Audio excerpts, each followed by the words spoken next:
প্রত্যেকটা ম্যাচের সাক্ষী আছে আমি এই স্টেডিয়ামে। এখন আমি পর্যন্ত দর্শক এবার টিকিট পাইনি, সবচেয়ে বড় দুঃখ লাগলো এটা। দর্শক 40 থেকে 50 জন থাকে। হামজা আসার সাথে সাথে বাংলাদেশ ফুটবলের যে ভ্যালুটা বেড়ে গেছে, আমি মনে করি এটা 2-5 বছর পর বাংলাদেশ ইনশাল্লাহ আমরা মনে করি বিশ্বকাপে খেলবে।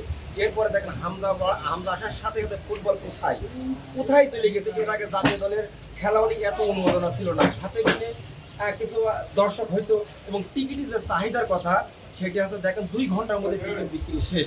আমাদের মতো সাধারণ দর্শকগুলো টিকিট পায় না। বড় দুঃখ লাগে যে 30 বছর ধরে এই স্টেডিয়ামে খেলা দেখি, এমন কোনো ম্যাচ আমি স্টেডিয়ামে দেখিনি তো দেখিনি।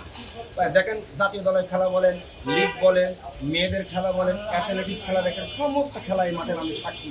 বাংলাদেশ জয় এবং পরাজয় প্রত্যেকটা ম্যাচের সাক্ষী আছে আমি এই স্টেডিয়ামে। এখন আমি পর্যন্ত দর্শক এবার টিকিট পাইনি, সবচেয়ে বড় দুঃখ লাগলো এটা। এই যে এখন যে প্র্যাকটিসটাও দেখতে পাচ্ছেন, এত বড় গ্যালারি, মানে এটা নিয়ে কোনো আক্ষেপ আছে কিনা যে আলটিমেটলি ট্রেন থেকে দেখতে আসছেন প্লেয়াররা খেলা তো দেখতে পারেন। আসলে আমি দেখেন আমার সৌভাগ্য হয়েছিল 2011 সালে নাইজেরিয়ার আর্জেন্টিনার যে খেলা, সে প্র্যাকটিস ম্যাচটা আমি দেখছিলাম।